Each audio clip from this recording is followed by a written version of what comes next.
So hello guys, welcome back to my channel. और आज का वीडियो काफ़ी इंपॉर्टेंट होने वाला है क्योंकि आज की इस वीडियो में हम प्रैक्टिस कर रहे हैं भारतीय रेलवे परीक्षा जो कि है आरआरबी एनटीपीसी एग्ज़ाम। जो आने वाली एग्ज़ाम है उसके लिए हम प्रैक्टिस कर रहे हैं।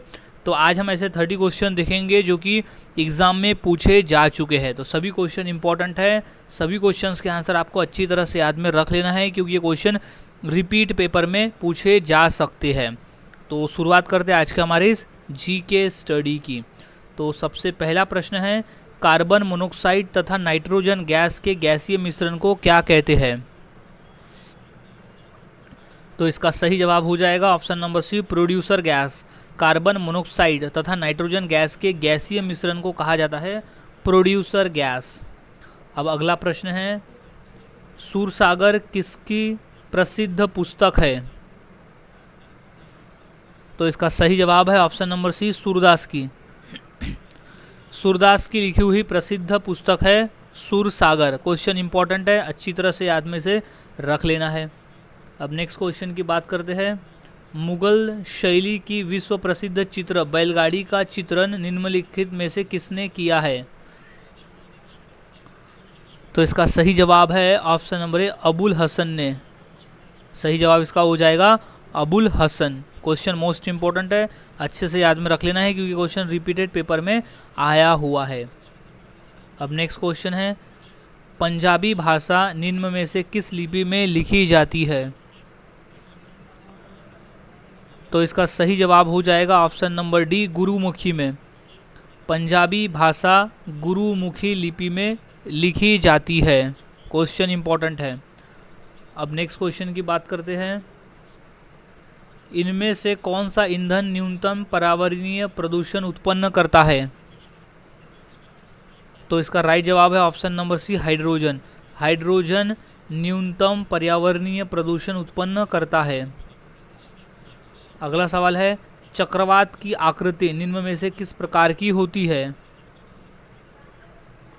तो इसका सही जवाब हो जाएगा ऑप्शन नंबर बी, अंडाकार की।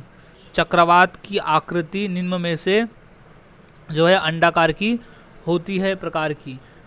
अगला सवाल है, जिमी वेल्स और लैरी सेंगर निम्न में से किससे संबंधित है? सो इसका राइट जवाब हो जाएगा ऑप्शन नंबर बी, विकिपीडिया से संबंधित है जिमी वेल्स और लैरी सेंगर। अगला सवाल देख लेते हैं, एसआई पद्धति में लेंस की शक्ति की इकाई क्या है? तो वो होती है डायोप्टर में। तो ऑप्शन नंबर ए इसका सही जवाब हो जाएगा। ये मोस्ट इंपॉर्टेंट क्वेश्चन है, ये काफ़ी बार ये प्रश्न पेपर में रिपीट हो चुका है। तो इस क्वेश्चन के आंसर को अच्छी तरह से याद में रख लेना है और ये मोस्ट इंपॉर्टेंट क्वेश्चन कर ले इसे कि एसआई पद्धति में लेंस की शक्ति की इकाई होती है डायोप्टर में। अगला सवाल, उच्चतम न्यायालय के न्यायाधीशों की सेवानिवृत्ति की आयु क्या है? ये तो मोस्ट इंपॉर्टेंट क्वेश्चन है, कई बार ये ग्रुप डी में भी पूछा गया है, एनटीपीसी में भी, आरएफसी पेपर में भी ये क्वेश्चन पूछा जा चुका है और ये जेई की एग्ज़ाम में भी ये क्वेश्चन आया हुआ है। तो इसे मोस्ट इंपॉर्टेंट क्वेश्चन कर ले। तो इसका सही जवाब है ऑप्शन नंबर ए, 65 वर्ष। उच्चतम न्यायालय के न्यायाधीशों की सेवानिवृत्ति की आयु होती है 65 वर्ष। अब अगला सवाल है, द फ्यूचर ऑफ इंडिया नामक पुस्तक का लेखक इनमें से कौन है? तो इनमें से सही जवाब हो जाएगा ऑप्शन नंबर सी, विमल जालान।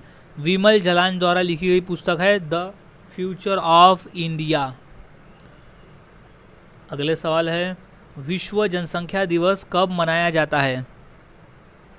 सही जवाब है ऑप्शन नंबर बी, 11 जुलाई को हम हर साल विश्व जनसंख्या दिवस मनाते हैं। ये मोस्ट इंपॉर्टेंट प्रश्न है ये वाला भी, क्योंकि जितने भी क्वेश्चन हम देख रहे हैं वो सभी क्वेश्चन पेपर में आ चुके हैं और रिपीटेड क्वेश्चन है काफ़ी बार। अब नेक्स्ट क्वेश्चन की बात करते हैं, लाई जनजाति का निवास क्षेत्र निम्न में से कहाँ है? तो वो है ऑप्शन नंबर ए, म्यांमार में। लाई जनजाति का जो निवास क्षेत्र है वो है म्यांमार में। अगले सवाल की बात करते हैं, संगीत यंत्र सितार का आविष्कार निम्न में से किसने किया था? तो वो है अमीर खुसरो ने। तो ऑप्शन नंबर डी इसका सही जवाब हो जाएगा। संगीत यंत्र सितार का आविष्कार किया है अमीर खुसरो ने। अगले सवाल की बात करते हैं, विद्युत धारा की ऐसा इकाई क्या है? तो इसका राइट जवाब है ऑप्शन नंबर बी, एम्पियर में। विद्युत धारा की जो ऐसा इकाई होती है वो होती है एम्पियर में। ये क्वेश्चन इंपॉर्टेंट है। अब नेक्स्ट क्वेश्चन की बात करते हैं। भोगाली बिहू निम्न में से किस राज्य का प्रमुख त्यौहार है? तो इसका सही जवाब हो जाएगा ऑप्शन नंबर सी, असम राज्य का। भोगाली बिहू जो है वो असम राज्य का एक प्रसिद्ध त्यौहार है। अब नेक्स्ट क्वेश्चन है, लेप्चा तथा भूटिया जनजाति का निवास क्षेत्र कहाँ है? तो वो है ऑप्शन नंबर है सिक्किम में। लेप्चा तथा भूटिया जनजाति का निवास क्षेत्र है सिक्किम में। नेक्स्ट क्वेश्चन है, कौन सी धातु अपने ऑक्साइड से रक्षित होता है? तो वो है एल्यूमिनियम। ऑप्शन नंबर डी इसका सही जवाब हो जाएगा, एल्यूमिनियम। एल्यूमिनियम जो धातु है वो अपने ऑक्साइड से रक्षित होता है। अब नेक्स्ट प्रश्न है, सिली पॉइंट किस खेल में इस्तेमाल किया जाता है? यानी इस शब्द का इस्तेमाल तो वो किया जाता है क्रिकेट में। तो ऑप्शन नंबर ए इसका सही जवाब हो जाएगा। सिली पॉइंट जो है वो क्रिकेट खेल में इस्तेमाल किया जाने वाला शब्द है। नेक्स्ट क्वेश्चन है, भक्त तुकाराम कौन से मुगल सम्राट के समकालीन थे? तो वो थे जहांगीर के। ऑप्शन नंबर सी इसका सही जवाब हो जाएगा। अब अगला सवाल है, इनमें से कौन सा कंप्यूटर हार्डवेयर नहीं है? तो सही जवाब है ऑप्शन नंबर ए, माउस। माउस जो है वो कंप्यूटर हार्डवेयर नहीं है। क्वेश्चन नंबर नॉट माउस नहीं, एक्सेल। एक्सेल इसका सही जवाब हो जाएगा। एक्सेल जो है वो कंप्यूटर हार्डवेयर नहीं है क्योंकि एक सॉफ्टवेयर है, जबकि माउस, मॉनिटर और प्रिंटर ये हार्डवेयर है। अब अगला सवाल है, मुगल सम्राट अकबर किस वाद्य यंत्र को बहुत ही कुशलता से बजाता था? तो सही जवाब है ऑप्शन नंबर डी, नक्कारा। नक्कारा जो था उसे बहुत ही कुशलता से बजाया करता था मुगल सम्राट अकबर।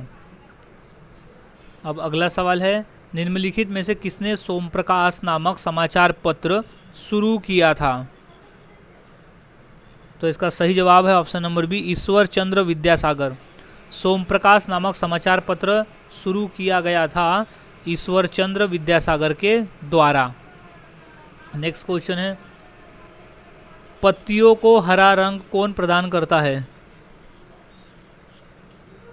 तो सही जवाब है option number B, chlorophyll. Chlorophyll की वजह से जो झाड़ में पत्तियों का रंग है वो हरा कलर का होता है।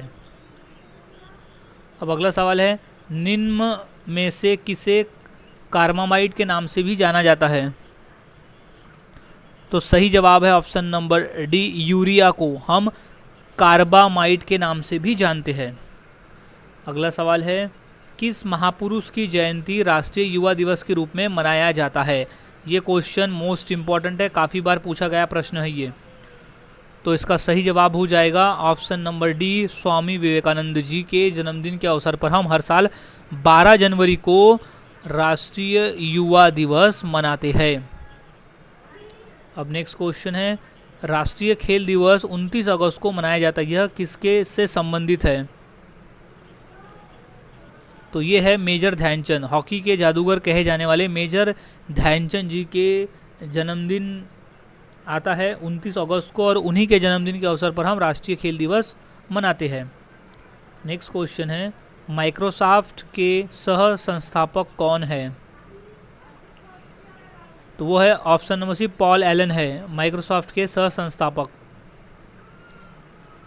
अगला सवाल है, RAM रैम का पूर्ण रूप क्या है?